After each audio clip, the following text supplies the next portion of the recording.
Hey everybody, it's Lon.TV, and we are back with our monthly sponsored video from Plex. And as many of you know, I've been running a lot of applications inside of Docker containers on Synology NAS devices like this one.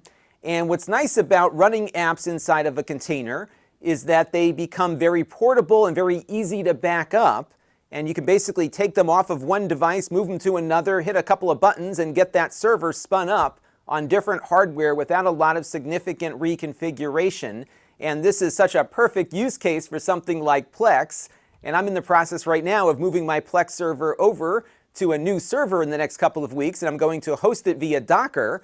And I thought I would show you how you can get it working on a Synology NAS actually pretty easily. It's gotten a lot easier thanks to the new container manager that is part of the DSM 7.2 operating system.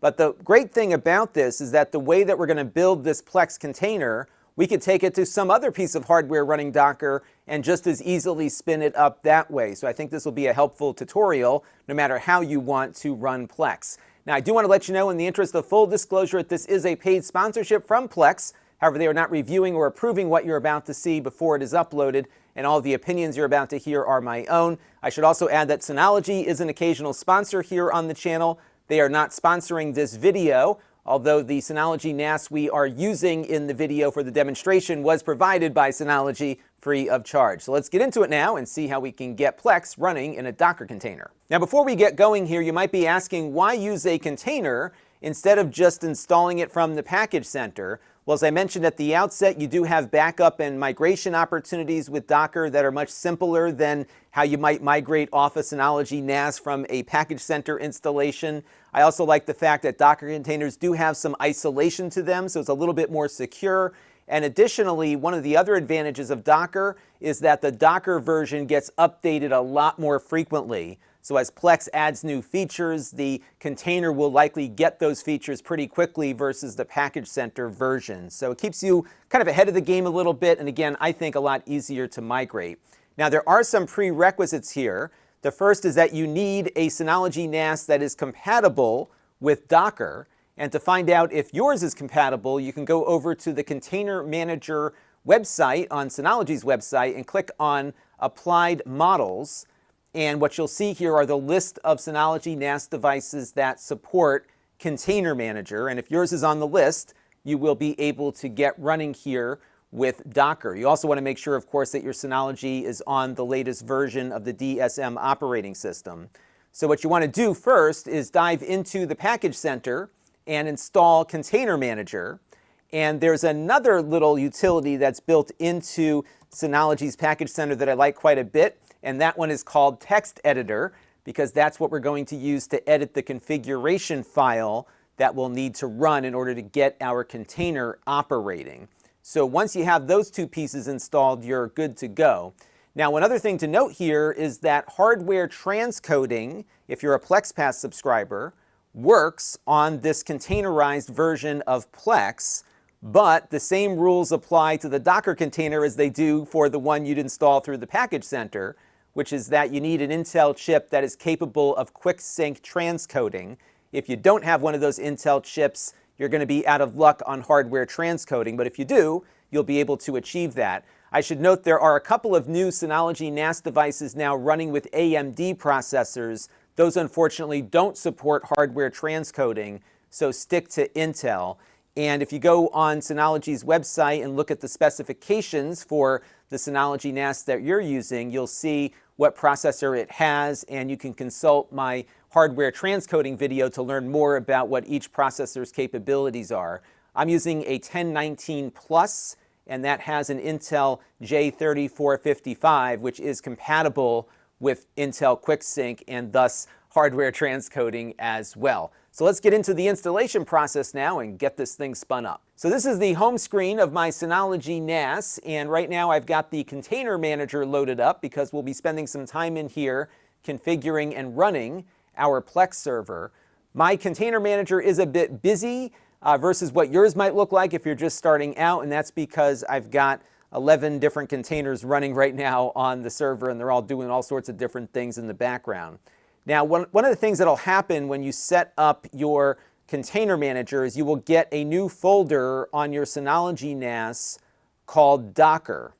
And inside of the Docker folder is where I store files for all of the containers that I'm running on my device here. And this is how you would very easily move things around.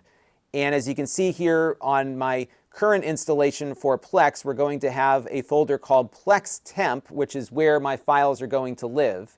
And inside of this Plex Temp folder, I created a config folder. This is where Plex will store all of its data. And then I have a media folder here. And inside of that, I created folders for movies, TV, and music. And of course, you can configure yours any which way you want. I think for the purposes of this demonstration, it's helpful to have everything kind of rolled up here in one place. Now, the next thing we need to do is grab what's called a Docker Compose file. And where I'm going to point you to is this website called linuxserver.io. But what I will also do is put the text of the Compose file that we're going to build here on my blog, so you can download one that's working right here in this installation, so you'll have a good reference, because we do have to add a couple of things and change a couple of things to the Compose file.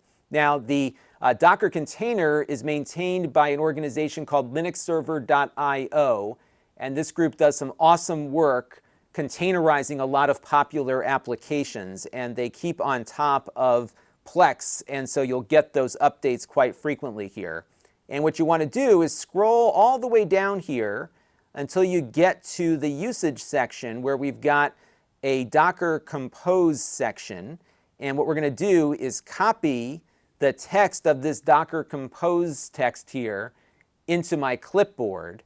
And next, we're going to load up the Synology text editor and paste it in. All right, so here is the text pasted into the Synology text editor.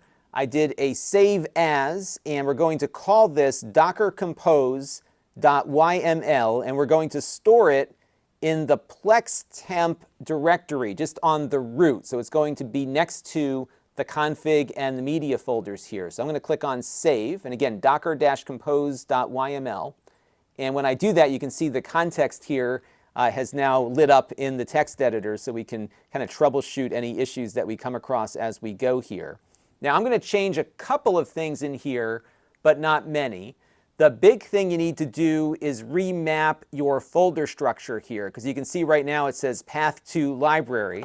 So what we're going to do here is change this to the path on my Synology NAS.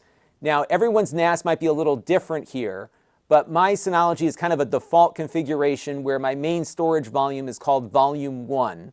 So we have to reference that in the folder structure here. So we're going to say volume 1 docker, and then we're going to go to plex temp/config, and that is where my config folder is located. And then this colon here separates what's on my local file system versus what's in the container. So what happens here is that when you build a container, you basically have it running in its own little isolated environment. And if you have everything mapped properly, upgrading is basically wiping out that container completely and installing a fresh copy on top of it. But because you've mapped everything to your file system, all of the things that change are safely on your NAS outside of the actual container. So that's what we're doing here. And what I need to also do is set up the locations of my media folders here. So to make this a little quicker, I'm just going to do a quick copy and paste. And so we will just kind of go right up to the colon there, and then I'll do media/TV, and that will be our TV directory. And then I'll do the same here for movies, and we can also add music in here in a second as well. So do that in movies, and then I'll do the same thing here for music. And that way my container will be able to see the media folders that we are setting up here. So I'll just call that music. And so that is step 1 of the process. There are a couple more things to do though, so let me show you what we're going to do next. Now the first thing I'm going to do here is fix that second movies folder. I'm sure a lot of you noticed that in the last cut, so we will fix that and then move on to the time zone. Right now it's set to UTC. There's a really helpful time zone database on Wikipedia, and I'll put a link to this in my video description. And here you can get the proper terminology for all the different time zones in the world. I'm going to look for New York here because that's the closest city to me. And I'm just going to copy America/New York here and just paste it into my time zone. But of course, yours will be whatever is for your locale.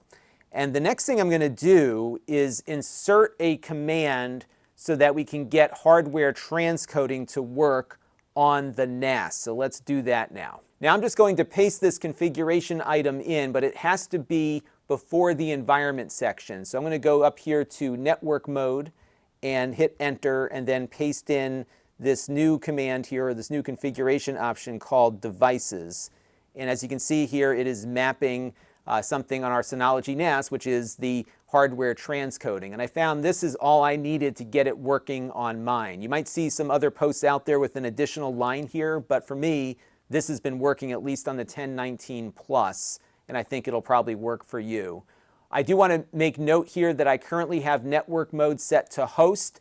This will pretty much replicate how the Synology package station version will work, in that it'll share the network host of the server itself. But you could go in and map ports into the container if you wanted to go down that route for a little more security. But this is the faster way to get started, and of course we can always change that later.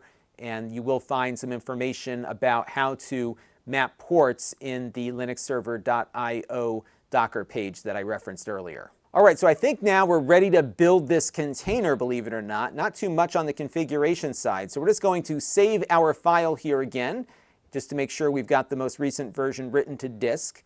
And I'm going to go over to Container Manager, and we're going to use the new feature of Container Manager called Project. And this is how we can build things from a Docker Compose file. And as you can see, I've got a few of my other things running inside of here as well. But I'm going to click on Create, and we're going to call this Plex Temp. And you can call it whatever you want. And then we're going to set the path, and you can click on Set Path here and select the folder that you have that Docker Compose file stored in. So I clicked on Set Path there, and I navigated over to that Plex Temp directory where that Docker Compose file is living. I'm going to click on Select. It'll say, hey, I found the file. Do you want to use that? We say yes. And as you can see here, we've got the same file that we just edited. And what I just need to do here is get rid of the capital letters in Plex Temp here. And as you can see, we're pointed at Docker Plex Temp. And now we're going to click on Next, and then click Next again. And then we have this button checked off here to start the project once it's created. And we're going to click on Done. And what will happen now is your Synology will start following the instructions in that configuration file. And it's going to download the container from the internet and get everything spun up based on what our configuration was set to. And you do need to let this run. If you get an error, most of the time you can figure out what the problem is. There's usually something mistyped in that configuration file. And when it's done, I will show you what a successful exit state looks like, and then we can get our server up and running. All right, so it is now done here. The exit code says 0, which is a good result. I'm going to click on Close and check it out. Plex Temp is running, and we've got a green light next to it. This is actually one of the easier Docker containers that I have spun up on my Synology since I've gotten into this thing. So all is good. So now, how do we find this server? Well, let me show you how to get things configured so we can add it to our Plex account. So now we go back to our web browser, and we need to type in the IP address or the host name of your NAS, along with a colon and 32,400. That is the port number that the Plex web server listens on. And you need to do a /web here. And then what you do is navigate to that address, and then you'll be prompted to log in to your Plex account so you can add this server to the rest of your servers that you're managing. And this works just like any other Plex server does at this point. So we're going to run through the standard setup procedure here. I'm going to call this one Plex Test. And the next thing we're going to do after we give it the name is point it at the media library. And remember, we created a bunch of those media directories earlier. So let's let this thing finish processing. I've got my network here pretty locked down, so I think it's probably having difficulty reaching the server from the outside, but your mileage will vary based on your own configuration. Now we're going to go over here to Add Library. I'm just going to do a Movies library, but the other things will set up in a similar fashion. I'm going to click on Next here. I'm going to click on Browse for Media folder. And what we're going to see is kind of the internals of the container. But remember, we mapped TV, movies, and music to folders outside of the NAS. And in my Movies folder, I actually have a movie sitting in that folder, which we'll see here. when I click on it, the Abyss, which is a Blu-ray rip that I made. And I'm going to click on Add Library, and then I'll click Next here and Finish. And now we've got a Plex server that we can access along with all of our other Plex servers. And if we jump over to my computer screen here, you can see it found the movie The Abyss, and I could start playing it. However, we still have to configure hardware transcoding in the Plex settings. So what we're going to do is click on the settings icon up here, and we're going to navigate on the left-hand side of my screen until I get over to my test server here, that is the one that's running in the container. And we're going to select Transcoder, and we need to make sure that Use Hardware Transcoding when available is checked on here. So I'm going to check that on and click Save Changes. And what we need to do now is reboot the Docker container so that these settings take effect. Now to reboot, we go back to our container manager here, select Project, and look for our Plex server on the list of projects that you might have running on your server. And to reboot it, all we have to do is go to Action and Restart. And what this will do is shut the container down and start it back up again. And when it restarts, we should have hardware transcoding enabled, and we'll run a test as soon as it comes back. All right, so I jumped back into our server and started playing the movie now that everything's been rebooted, and it's playing back just fine here on my laptop, streaming from the Docker container. And you'll note here right now the quality is set to original. And if I take a look at Plex Dash, which is a very helpful diagnostics app that Plex has available on mobile devices, you can see that we are direct streaming right now the Abyss because we're running it at the original bit rate. But if I want to maybe have this play at a lower bit rate, I'm going to select here maybe a 10 megabit per second 1080p stream. You'll see that it's now doing a conversion. And if I jump over to my phone, you'll note that we are hardware transcoding that video conversion. And I know this because I've got the HW here. So that is a great indicator that our Plex Docker container is making use of the quick sync instructions on the processor, and we're getting a proper hardware transcode here. And if we take a look back at the web-based control panel, we can see we have a further confirmation that we have hardware transcoding going on here. We've got hardware doing the decoding and the encoding.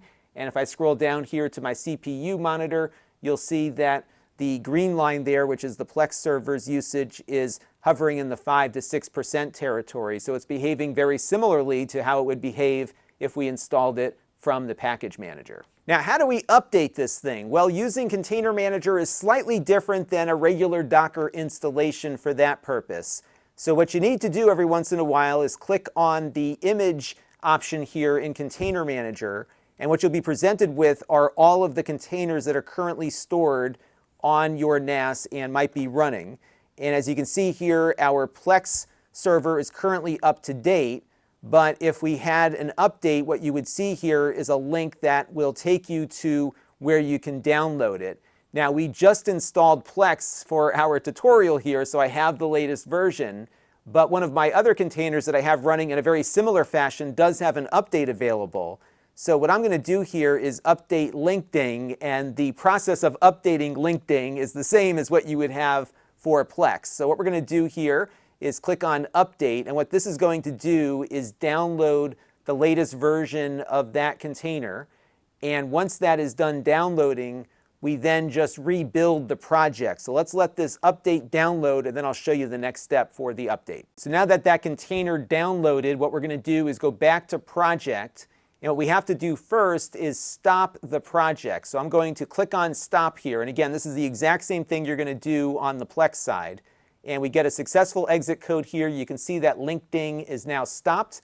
And then what I do is I right-click and go to Build. I could also pull down the Action menu here and select Build. And as you can see here, it's recreating that container. And then it's going to spin the project up again. And that is the process of updating. So 2 steps, but very simple ones here, and we're now on the latest version. And remember, the example I showed you was for a different project called LinkedIn. That one had an update available, but what you'll do is repeat the steps you just saw with your Plex project. Very simple, and you can update very quickly. Now I wanted to show you the file structure here. So remember, we set up that config directory initially, and there wasn't anything in there. Now there's a whole bunch of stuff in there because what's happened here is that the Plex container has started writing out all of its data. So all of this stuff got created by the Docker container, and that is why we mapped everything to this directory. Now in the future, if I wanted to move this whole thing someplace else, all I got to do is just copy these files to the new server and then rebuild the Docker Compose file. One thing you might need to do when you move it to a different server is adjust where these files are located, so you may have to remap the directories. But as long as you get the mapping correct, it will be a one-to-one move and a very easy way to not only move your Plex server, but also back it up on a regular basis. If you copy that config folder to some external media or include it as part of your nightly Synology backup, you've now got your entire database secured every time you back up. And it's certainly a really easy way to, again, back up and migrate later if you need to. So there you go, a very quick and easy way for getting a Plex server running on your Synology NAS. This is actually one of the easier Docker projects I have undertaken since I started loading up my Synology NAS with all of these Docker containers. Let me know what you thought down in the comments below. I'd love to get some tips on further optimizations because I know a lot of you are super into Docker and will likely have some things to add to the project here, and maybe we'll come back and do an update in a future video. That's going to do it for now. I want to thank Plex for their ongoing support of the channel, and thank you all for tuning in. We'll see you next time. This is Lon.TV. This channel is brought to you by the Lon.TV supporters, including gold level supporters Brian Parker, Chris Allegretta, Hot Sauce and Video Games, Logic KGR, Tom Albrecht, and Amda Brown. If you want to help the channel, you can by contributing as little as $1 a month.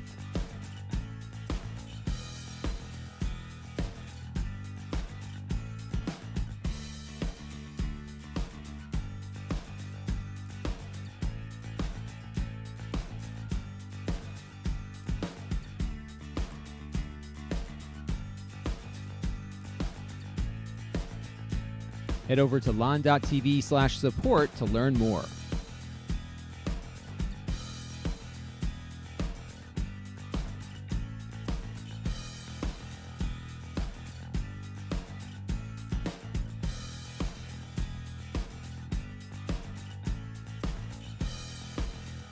And don't forget to subscribe. Visit lon.tv/s.